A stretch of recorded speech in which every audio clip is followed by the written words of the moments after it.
Hello and welcome to another episode of the Field of 68's off-season grades. My name is Rob Dosser and I have Jeff Goodman here with me. And today we are going to be breaking down a team that I predicted would be a Final Four sleeper last year, that I predicted had a Final Four upside, and that I feel vindicated and I feel truly did have Final Four upside until they were unjustly and, in my personal opinion, illegally given an 8 seed by the NCAA selection committee. They were robbed.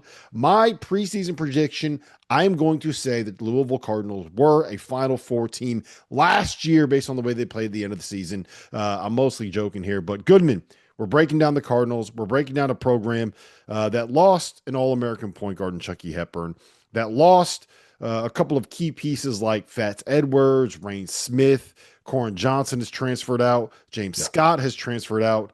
But they did make some really nice additions in the portal. Ryan Conwell from Xavier, Isaac McNeely from Virginia, Adrian Woolley from Kennesaw State, and most importantly, freshman Mikael Brown is coming into the program. Maybe the best backcourt in college basketball. I got questions about the front court. Let's start from the top down, 360-degree view, 35,000-foot view of the Louisville Cardinals. What do you make of this program? What do you make of Pat Kelsey in year 2 in Louisville?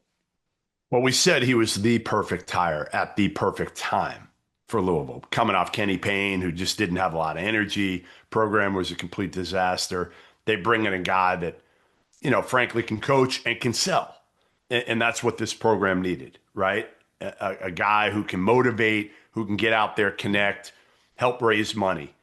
And that was huge, right? For this past offseason, especially because they've got an NIL that probably puts them somewhere in the top 5-ish of college basketball. And that translates to talent and depth. And it starts with Mikael Brown, who I just saw recently in Charlotte. And man, you talk about an impressive kid in every single way. And I don't know if you wanted to get to Mikael right away here, Rob. We could. Let's get into it. I mean, I haven't seen a freshman like him with the overall package in a while. And I'm not saying like he's the most talented dude and he's going to be the number 1 overall pick. I will just say this dude is mature as hell. He works. He's smart. He can score. He makes people better. He can shoot it. He's gotten taller, bigger, stronger, all that. Like you said, this backcourt, man, is going to be so good because they have so many weapons in this backcourt.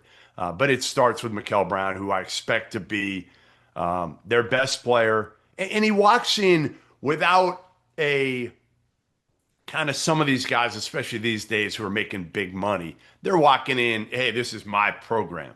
Mikael Brown doesn't do that at all. He kind of reminds me a little bit, and again, he's not Cooper Flagg, but he reminds me of how he's walking into Louisville, like Cooper Flagg. We're like, hey, I'm no better than anybody else. I got to earn it. And even if I earn it, I'm one of the guys and I want to be one of the guys. Yeah, I think he is the perfect fit at the point guard spot when you consider all the other pieces that Louisville has brought in, right? I'd make the argument Ryan Conwell is a finisher, right? He's a guy that you don't want him necessarily initiating offense. You want him being on the wing, being a catch and shoot guy, being in that Rain Smith role, being someone that's going to take 8, 9, 10 threes a game, being someone that you're going to try to get you 23 points with as minimal number of dribbles as possible. I think Isaac McNeely is the same kind of a thing. And you have 2 guys on the wings there that are big guards that shot better than 41% from 3 while taking nearly 8 threes a game. Both of them did this past season, right? And they've already played at the high major level. Conwell's been at Xavier. McNeely has been at Virginia. You bring in guys like Sonata Frew. You have Kason Pryor still there. You have Javon Hadley there. You have finishers all over the place. And then you have a guy that is a 6'4" point guard who has embraced the idea of being a point guard, right? A lot of these guys that are, generally speaking, when you're looking at 6'3", 6'4", 6'5" point guards, they're guys that have been molded to the point guard role because they were bigger players and they kind of realized late in their development, like, look, you're not going to be big enough to be a wing. You're not going to be big enough to be a scoring guard at the level you want to be a scoring guard. So you got to transition over here to being a point, kind of score first points, right? That's not him. Mikael Brown grew late, was a smaller point guard, has the handle, has been playing the point his whole. He is a true point guard by any definition of the word, the kind of guy that you love, Goodman. Yeah. And on a U19 team that had a couple of bigger named freshmen on it, he was the best player in that tournament. Yeah. Yeah. He didn't win an MVP and he didn't care. Like Mhm. that's the beauty. Maybe he cared, but he didn't show he cared. Maybe it'll motivate him, but again, he's not outwardly saying that. So he's going to be one of those freshmen that, has been overlooked a little bit until this past summer by bigger names like AJ DeBonzo, like Cam Boozer, like Darren Peterson Jr., and even Nate Ament. But I think he's going to be right there in terms of, listen, if they get up to a Final Four this year, I mean, think of the turnaround this program potentially could make. And we'll talk about expectations and predictions here in a little bit, but there's no reason to think they're not in the conversation as a Final Four team with. I'd make the argument, not just to push back real quick. I'd make the argument that the program has already turned around, right? Well, You they got went to from do it, but completely. Yes, yes. The first step was taken last year, but now you got to take the next step because the expectations for the fan base are like, okay, yeah, yeah, we're good now. We're not a laughing stock anymore like we were for a couple of years under Kenny Payne. But can we be a contender now? Can we be a national contender again, which is what Rick Pitino had them pretty much every year? and look, they got to do it, but yes, I think that they are and that they will be a national contender this year. I mean, I have them. I think we both have them somewhere in the top 5 to 8 Yeah. in our preseason top 25s, and I think when you look at who they went out to get, right, and who they added, there's a lot of programs that have money that aren't able to attract the pieces that Louisville was able to attract. And not only were they able to get big names, like I don't know how many bigger names were in the portal than Ryan Conwell this past season, right? A guy that averaged 18 a game at Xavier this past year. They were able to go out and get someone like a Isaac McNeely, who is a perfect fit for what Pat Kelsey wants. Adrian Woolley, that's the wild thing about this is that you got a guy that at Kennesaw State last year averaged 19 points, 5 boards, 3.5 assists, shooting splits of 51, 42, and 85, right? Shot better than 5 threes a game, shot better than 5 free throws a game as a true freshman and a 6'5" point guard. And he's like the forgotten man in the backcourt. I would make the argument, and tell me if I'm wrong here. This is I think this is going to be the best backcourt in college basketball when we will look up in March. And that includes Purdue, who has Braden Smith and Fletcher Lawyer and the Israeli point guard they got coming in. That includes Houston and Milos Uzan and all those guys that they have. I think that Louisville's going to have the best backcourt in the sport when we look up in March. I mean, you got four guys that are all going to be really, really good, Mm-hmm. and they can all shoot the hell out of it. Like that's the beauty of this group of four guys is, like you said, McNeely's an elite shooter. Conwell's pretty damn good shooter. Woolley is a terrific shooter. Mikel Brown can really, really shoot the ball. I was shocked when I saw the deep range that Mm-hmm. he showed. I had no idea he had that type of range. So, yeah, you've got four guys. The spacing is going to be really fun to watch with this group because, again, who do you leave open? You don't, and the bigs are going to really benefit. And we haven't gotten there. The front court is the question mark, right? Yes. It definitely is because you're dealing with, first of all, Pryor coming back from a major injury, and he's saying he's ahead of the game in terms of his rehab, but my guess is they'll take it slow with him. Hadley's really good. The kid from Germany, we know Sananda Fru, is going to come in with a lot of pub and some expectations. And, he's skilled, he's athletic, he's smooth, he's all that. We had him on Field of 68 a couple months ago. But again, it's an adjustment. We don't know how these international guys are going to adjust. And he is a huge key. He's a huge key to me for how good this team, the ceiling of this group. If he's like an ACC Freshman of the Year candidate, holy shit, this team has a chance to be special. Yeah. So let's dive right into it because I think it's very clear that the X factor for this group is the 5 spot, right? You mentioned Case and Pryor. He was more of a four Yeah. kind of force fit into a small ball five role last year. He could do it. You probably don't want to play him there a ton. Obviously, he's coming off the ACL injury. I think that he'll be good to go early on, like because he did it in November of last year, correct? Like it was they were at the battle for Atlantis, right? Yep. So I think that he'll be by the time the season starts, he'll be back close to 100%. Javon Hadley is your like prototypical perfect role guy, can play the Yep. three, can play the four, big physical. Like I'm not Kanai Ruse, I think is another guy that kind of fits into that like 3/4. Sure. So I think the 1 through 4 spots are there's no question marks to me, Yep. right? Yep. I think that you've built just about a perfect roster when it comes from the 1 to the 4 Because you have spots. depth, you're too deep at like each spot, pretty You're depth, much. you're deep, you're Right. versatile. Yeah. You have shooters, you have scorers, you have guys that are going to be unselfish, that will pass the ball, and most importantly, you have like you mentioned, like you're too deep at every spot, and that is what Pat Kelsey wants. The 5 spot is where it's like, okay, concern is the wrong word, right? Because I think that you have It's just a multiple question options. mark. It's Yeah, just questions because you don't know the you have answers. multiple options that could be good. You Yeah. mentioned Sananda Fru, who, Yeah. by the way, is older than I realized. He turns 22 on August 28th. Right. I Right. I I didn't realize that until I looked it up preparing for this. Like so I'm a little less concerned about his impact coming in than I was thinking like, okay, this kid's gonna be 18 coming to it. No, he's 21, gonna be turning 22. He's a grown man. He's not a kid anymore, he's a man, Right. right? And then Ali Khalifa is a guy who has lost like 60 pounds, right? He did what both of us need to do. Good. He got his ass in shape. Yes. And he is uh when he played for Charlotte, they called him like the Jokic of the American, right? He's big, he's not a great defender, he's a terrific passer. He's gonna allow you to play 5 out. He's gonna be that initiator at the top of the key, but neither of those guys are really defenders, and neither of those guys have we seen play at the level that you need to be able to play at to be the best team in the ACC and to be competing for Final Four. So that's going to be something that we need to see happen from this group. And they have one more guy, a kid from Greece who's 20 years old, the kid Evangelos Zougris, who, again, we don't know.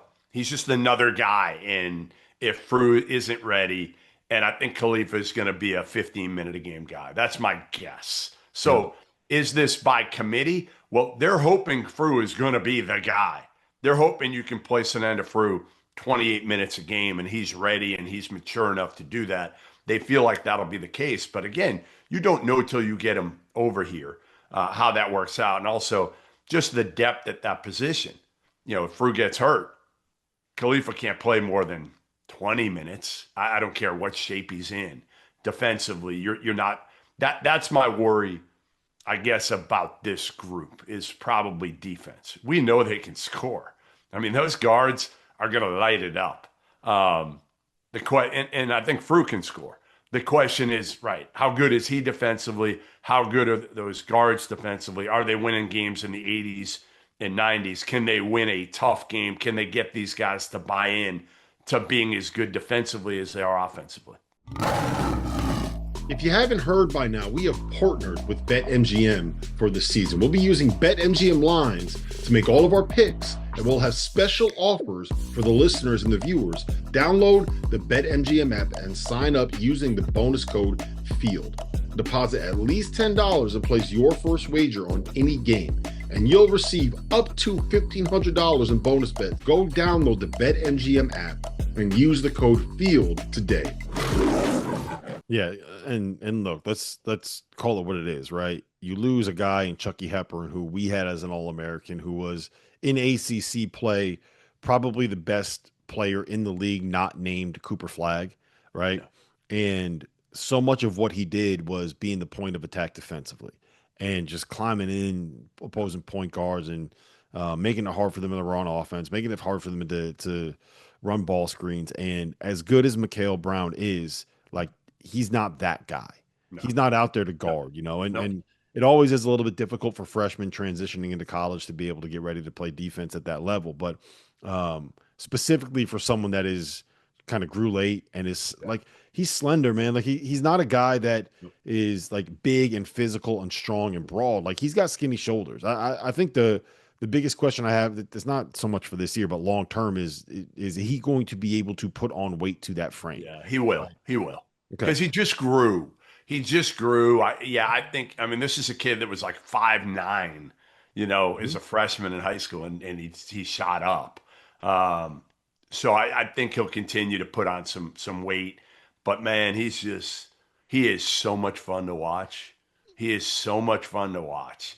Um, I think again, Louisville fans are going to love him. They're going to love this team. And if they go to the Final Four, I mean, or I say it win a national title, man, they should build a statue of the entire team from what this program has come back from 2 years ago, which was back from the dead. I mean, they were dead. They were dead. They were buried. They were an embarrassment. They were a laughing stock. It was a complete joke in Louisville. And now they've got pride, and they're I mean, 2 years later, 2 years So later, let's talk about that. crazy. Let's talk about that because I do want to kind of get into this idea that um, we did when we were talking earlier. You said that they have to prove that they are back Yeah. nationally, and I would make the argument that they are. Right, everybody is going to have them somewhere in the preseason top five to top eight. They have arguably the best recruiting class in college basketball. They have a guy that has a chance to be a top five pick, if not like. I'll say that there's a non-zero chance Mikael Brown ends up being the number one pick in the 2026 NBA draft. They have the best backcourt in the country. They have as much money to spend as anybody does when it comes to NIL dollars and when it comes to the transfer portal. They're able to develop a level of continuity. There's three or four guys that are coming back in the program this year. They have a coach that is as good as anybody at getting his face out there and being entertaining and being fun and having that energy and understanding what it takes to be the guy in a place like Louisville. And I have very little doubt, barring injuries like derailing their season, I have very little doubt that Louisville's going to end up being a team that competes for an ACC championship and is in the top 10 all year long. I have it. I think that they can win a national championship if they end up being a team that is like top 35 defensively. I think they're Yep. going to be that good on the offensive end of the floor. And they're, to me, like this program is back because you have that level of hype already in the preseason. There's excitement there, right? And that was not there when Kenny Payne was running the program. And I think half of the battle when you are Louisville is getting the people in that city excited about your basketball team. Yep. And Yep. without a doubt, there's no question in my mind that that city is as excited about Louisville basketball as they have ever been. Of course. But here's what I'll tell you.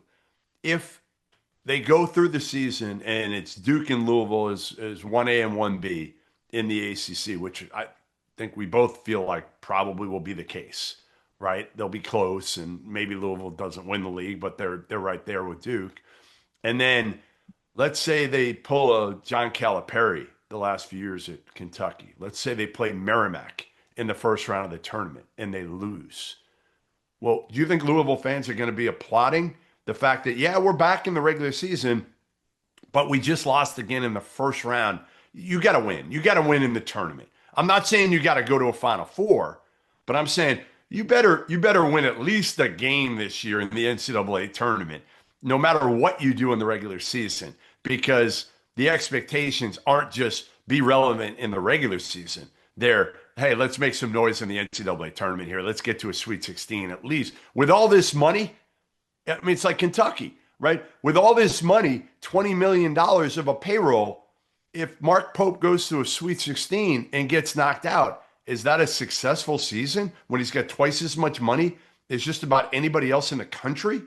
Uh, Probably not, but I also don't think that you should be judging, and we should be judging the success of a season based solely on what happens in the NCAA tournament. Like that's if Louisville, let's just say they're a two seed and they lose to a 15 seed in the first round of the dance, yeah, that's problematic and is going to be something that sticks with Kels until he finds a way to be able to not have that happen. We've seen that happen with however many coaches that had. I mean, shit, Bill Self at the start of his career Yep. lost a couple straight times for I'm Kansas just saying you in the got to first do round. it on both ends. You got to No, do it I in the get it. regular Look, I'm season. not. You got to do it in the tournament because the expectations now aren't, hey, you know what?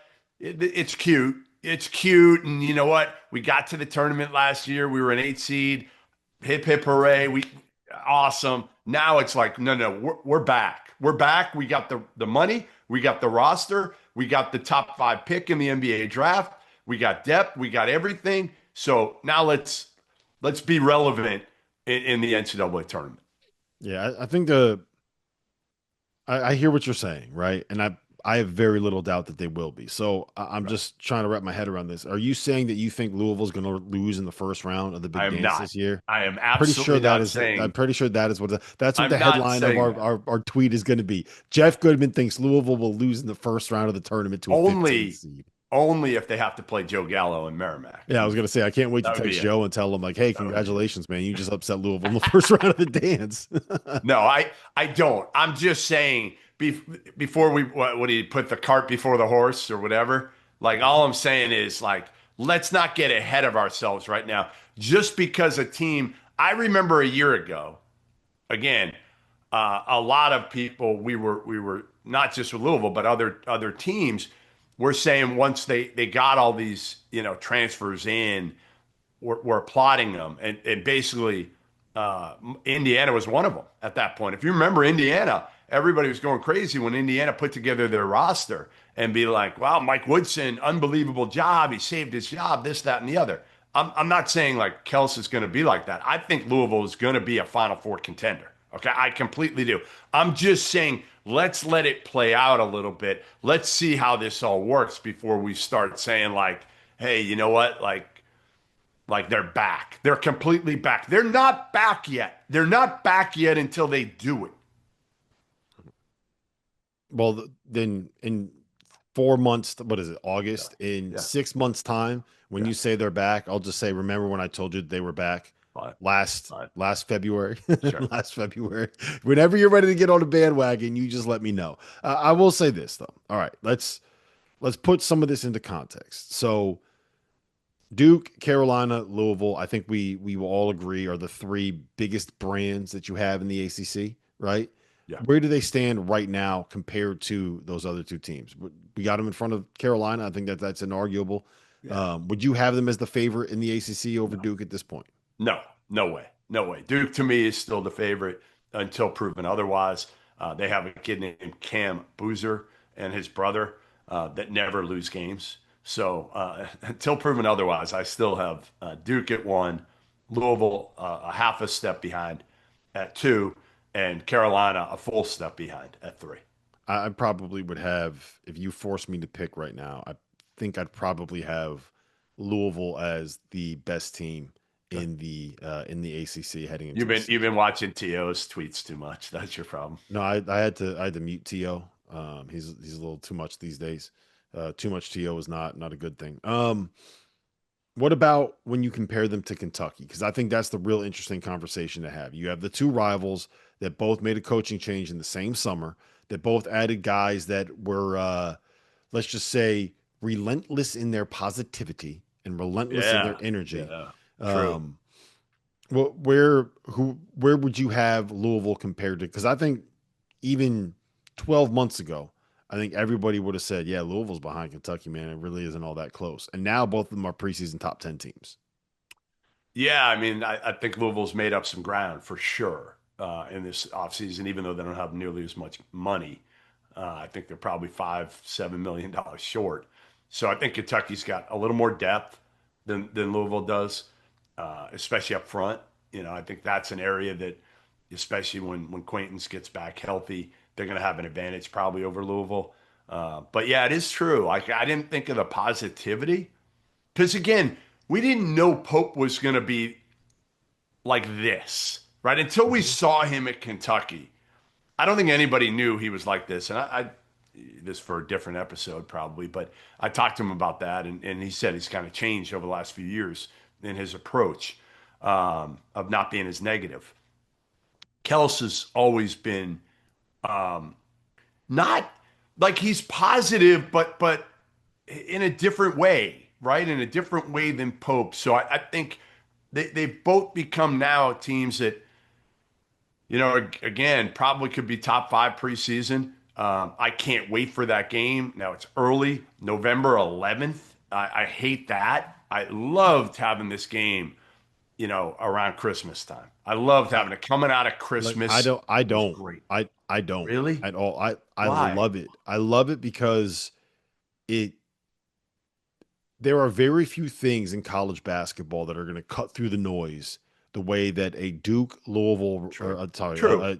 a Kentucky Louisville rivalry game will cut through the noise, and to have both of them be in the because there's no way that what happens if there's a drop off? What happens if since this is the Louisville pod, let's just say Yeah. Kentucky season goes to shit, right? What happens if you get to December and all of a sudden you're looking at a It's top not five going to less happen, unranked team? but it's Now not going to we have a happen. top 10 matchup Yeah. between two of the fiercest, I'm not going to say the biggest, but the fiercest rivalry in college basketball. A top 10 matchup, two programs that are officially back will be facing off on the eighth day of the college basketball season. No, Sign it's me up all for that. it's awesome. I just always when you have that Christmas break, Hmm. I'm always excited for that game to come out of it. That's all. And going to it. Now it's like selfishly, our schedule, you and I, is insane. The You ain't going to first, that game this year. yeah, unless, it'd be unless you're hard. going to spend all of November on the road, Yeah, you ain't going to that game this year. yeah, it'll be a tough one. That's what I'm Uh, saying. I guess just from a personal, selfish standpoint, I would have liked that game to be like December 28th, so I could have gone. I hear you. I hear you. I will just say this about the comparison between Kentucky and Louisville. As of this moment right now, if you are going to force me to bet my life on one of those teams being better, I would probably take Kentucky. I think Kentucky has the higher floor out of these two because of the fact that less there's not a noticeable of a question mark on the roster as Louisville has, Yeah. right? But if you're going to tell me I will win $1 million if one of these two teams wins the national championship, I would probably take Louisville. I think Louisville has the higher ceiling because of what they can be offensively and because of the Okay. gamble, and I think that's what it is, a gamble that you're going to take on whether or not Sonata Frew is going to be ready for college right away. Because if he is at 6'11 as a rim runner, let me put it like this. If there's a reason that James Scott left, if he saw the writing on the wall because of what Frew is going to be, then I think that Louisville is going to be a national championship level kind of a team. And I think that's pretty inarguable. So I think Louisville has I the mean, he's higher the X ceiling. factor. We Yeah. haven't gone through X factors, but No, we Sinander, did. We did. The five is the right, X factor, the right, five okay, spot. okay. Five I spot's didn't the know X if we factor. like completely clarified that, but Yeah. clearly, yes, the five is the X factor. Defense to me is also an X factor, but this is a team that should be top 10 all year and will have a chance to be in the Final Four and have a chance to cut down the nets in Indy. They're that good. They're that talented. They have the resources. They have the right coach. They have the right staff. They So have the grade right it. point guard. They have all of it. Grade their offseason. I mean, straight A. How can you not? I went with an A minus just because it's very similar to Rick Pitino and St. John's to me, where I love the roster, but there's one position that is an important position that I am not entirely 100% sold on. For But St. John's, they it's the have point three guard. options. They do have three options that are all question marks for that position. So they can do it by committee if they have to. And again, they could also play small if they had to. Yep.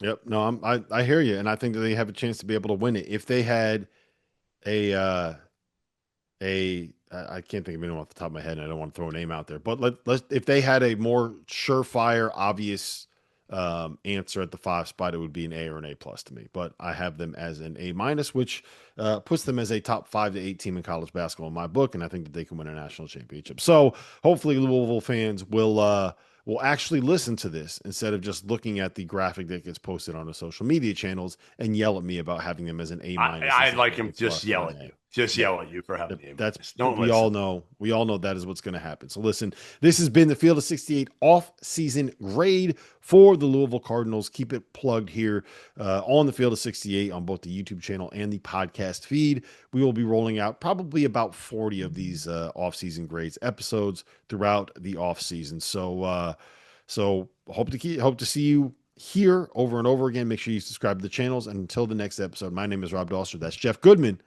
Go Cards.